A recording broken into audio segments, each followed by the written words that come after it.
Saludos, bienvenidos al curso de hojas de estilo CSS del Centro de Enseñanza Virtual Séptimo Continente. Seguimos profundizando en el uso de las hojas de estilo, centrándonos en este caso en los selectores ID.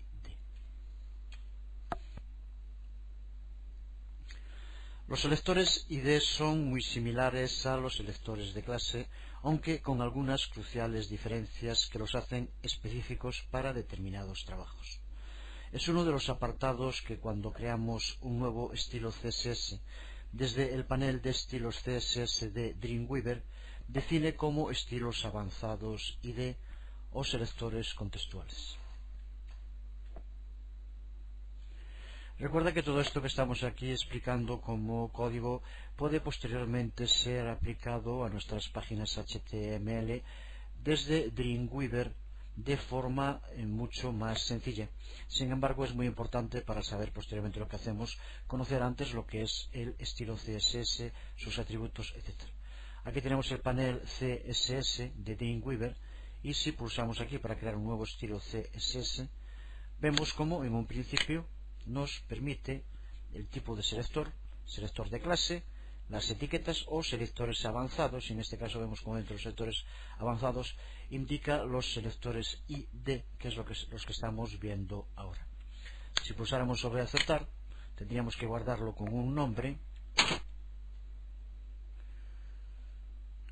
y posteriormente desde aquí podríamos aplicarle a este estilo todas las características que quisiéramos en cuanto a fuente, fondo, bloque, cuadro, borde, etc. De todos modos, aprender el código que utiliza los estilos CSS es muy importante para después aplicarlo convenientemente en cada caso. La primera diferencia que presentan los selectores ID respecto a los selectores de clase que vimos en anteriores videotutoriales es la sintaxis.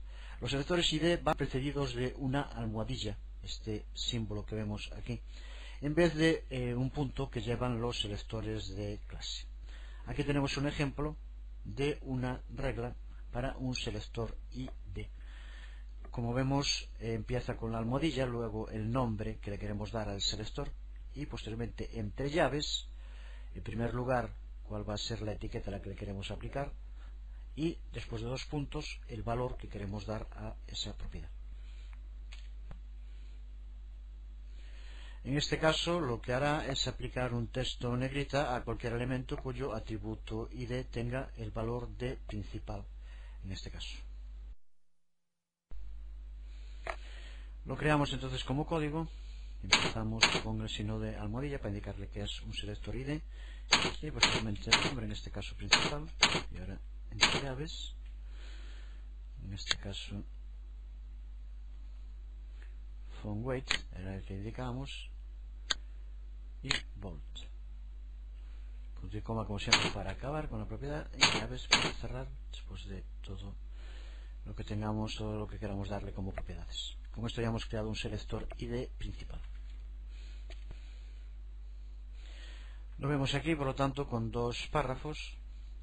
Si ahora vamos al panel de diseño, vemos como aquí en estilos tenemos definido el estilo del selector ID, en este caso principal, y ahora si queremos aplicar, solo tenemos primero que seleccionar el sitio donde queremos aplicarlo y como vemos aquí, aplicar, y por lo tanto aparece con la característica que le dimos, en este caso que fuera negrita,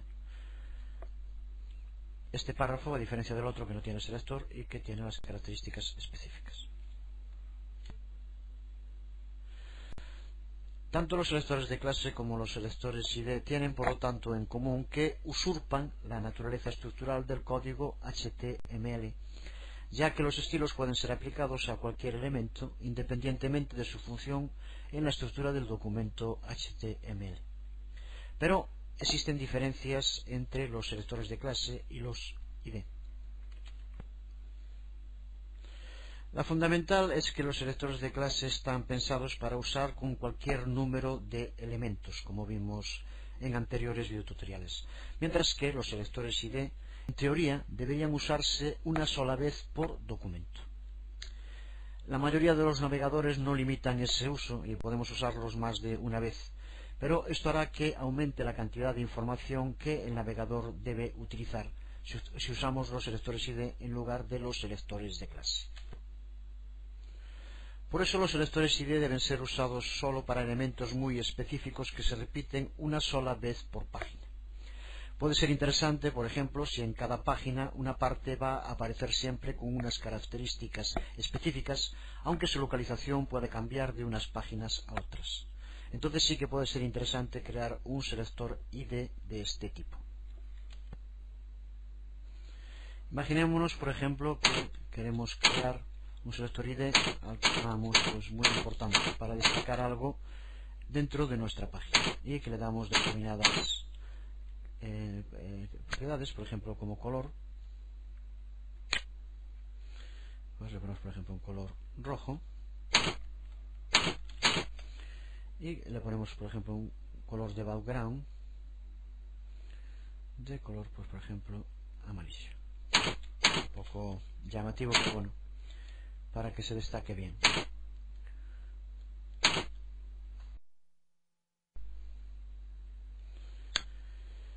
Si ahora queremos aplicarlo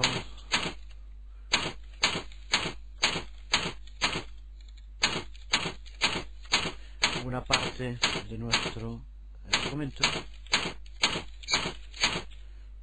pues como hicimos antes, tendríamos que tenerlo seleccionado y en la hoja de estilo aquí tenemos el selector ID seleccionado y pulsaríamos sobre aplicar, con lo cual, como vemos, nos aparece ya con esas características.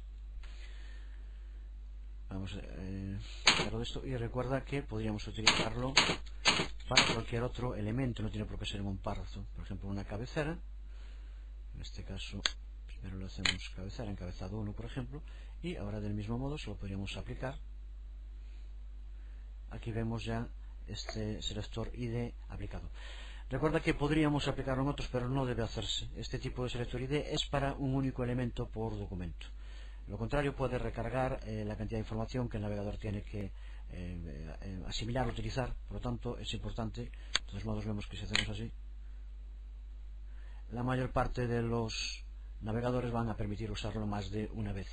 De todos modos, así no tendría ningún sentido. Para esto podemos usar igual un selector de clase, y el selector de clase utiliza menos recursos del navegador, necesita menos recursos del navegador. Así que el selector ID es para cosas muy específicas, sobre todo para algún elemento que va a aparecer en cada página una sola vez y queremos que tenga características propias y diferenciadas. Seguimos viendo las llamadas pseudoclases, que se trata también de unos selectores muy específicos, como el caso de los selectores ID, y que en las hojas de estilo CSS2 han cambiado, permitiendo más posibilidades. Sin embargo, de momento vamos a explicar su uso originario para irnos familiarizando con la terminología CSS. Al igual que los selectores de clase y los selectores ID, las pseudoclases también nos permiten aplicar atributos independientemente de la estructura del propio documento HTML.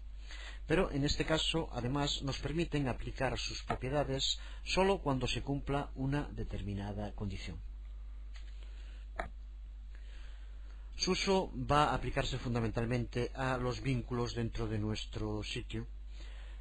Junto a las pseudoclases existen los llamados pseudoelementos, que sin embargo no son soportados por muchos navegadores, por lo que de momento los omitiremos para evitar esa frustrante sensación de que no funciona lo que estamos intentando hacer, aunque los trataremos en detalle más adelante a lo largo de este curso. En resumen, estos selectores serán aplicados basándose en alguna condición que ese elemento de nuestro documento puede cumplir o no, y su comportamiento cambiará en el momento en que la condición se haya cumplido.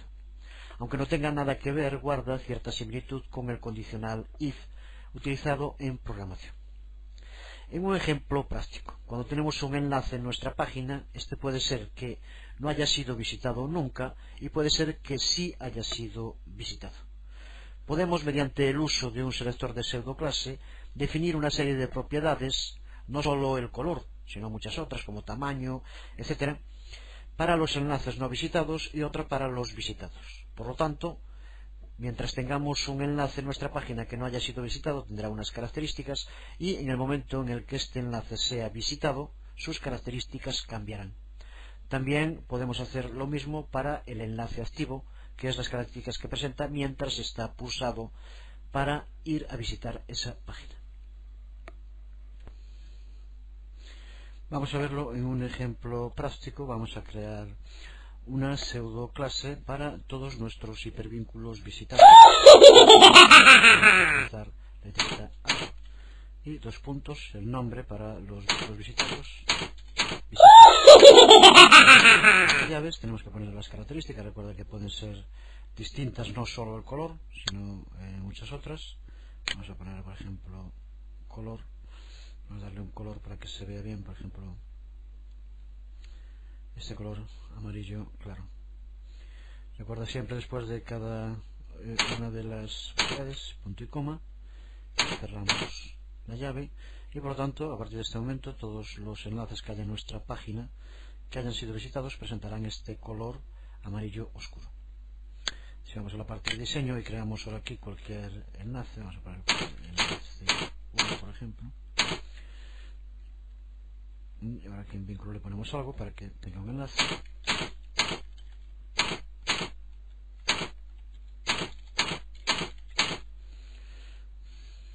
Ya vemos cómo cambia. En un principio aparece con el color azul que tienen los enlaces por defecto. Si ahora lo probamos, archivo este en el navegador, aquí lo tenemos, enlace 1, y ahora cuando pulsemos sobre él, como vemos, aparece en el color que le indicábamos, ese amarillo oscuro, como enlace ya visitado. Esto no nos interesa. Vemos por lo tanto cómo podemos definir las características para los vínculos y que cambian cuando la acción tiene lugar. Hasta ese momento era azul, en el momento en el que se pulsa pasa a ser amarillo oscuro o lo que indicáramos. Recuerda que también, igual que hicimos esto, podríamos haber determinado otras características, no solo el color. Por ejemplo, podríamos indicarle un color de background, por ejemplo, para que apareciera en el fondo. Vamos a poner un azul oscuro. Guardamos y vemos como ahora aparece, que ya está visitado, por lo tanto aparece así el enlace, como vemos, con el color que le indicábamos antes en el texto y con un fondo del color azul que le indicamos, que aparecería también en todos los enlaces visitados. Lo mismo podríamos hacer con el tamaño y con muchísimas otras propiedades para ese tipo de enlaces en concreto. Este tipo de pseudoclases pueden ser aplicadas también, como decíamos, a el propio enlace. Tendríamos que utilizar a dos puntos link y ahora entre llaves las características que quisiéramos darle. En color, pero vamos a poner por ejemplo un color verde oscuro. Y también podríamos dar también un color de background. Pues por ejemplo, bueno, rojo, aunque va a quedar, en fin, simplemente para probar, punto y coma. Y ahora vamos a diseño y incluimos otro enlace. Vamos a poner aquí por ejemplo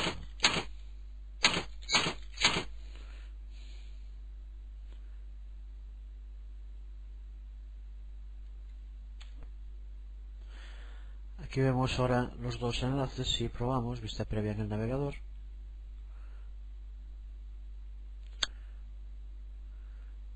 aquí los tenemos tal como estarían los enlaces antes de que ninguno de ellos haya sido visitado. Si pulsamos sobre uno, vemos como al marcarse que ha sido visitado cambia el fondo en color azul y el enlace en color amarillo, como le indicábamos antes. Vemos aquí por lo tanto como no solo el color del enlace es lo que podemos determinar a través de las pseudoclases, sino todas sus propiedades.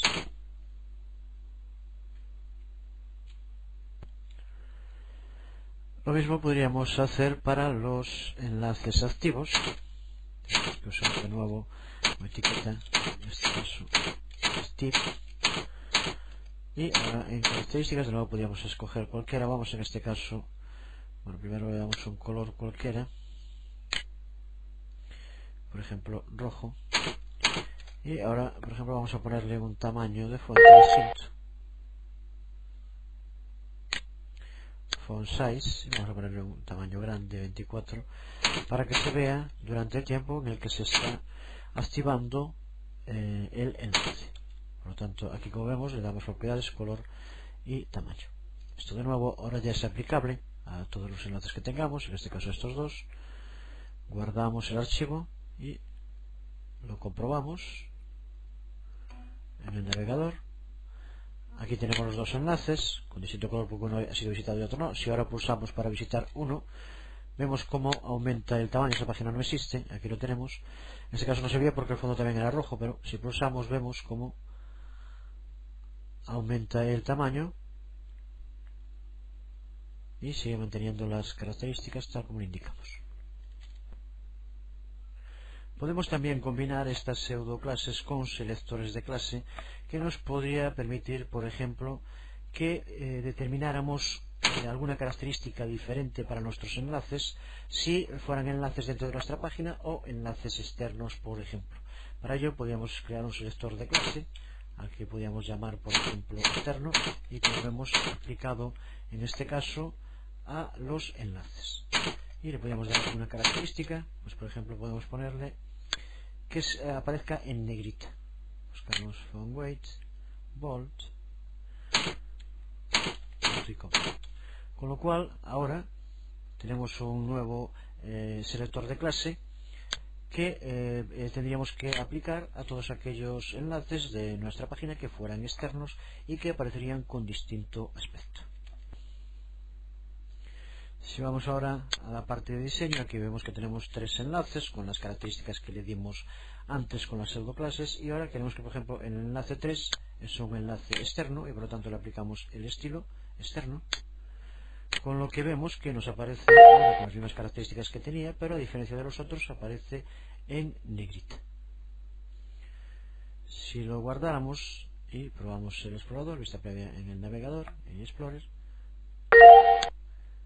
tenemos que actualizarlo. Aquí tenemos los tres y como vemos se diferencian en que este aparece en negrita. Si pulsamos, las características siguen siendo las mismas, pero vemos como en todos los aspectos aquí hemos combinado un selector de clase y las pseudoclases, y por lo tanto nos permite mantener las características de la pseudoclase y sin embargo que diferencie entre los que son enlaces internos, por ejemplo, y esto que serían enlaces externos.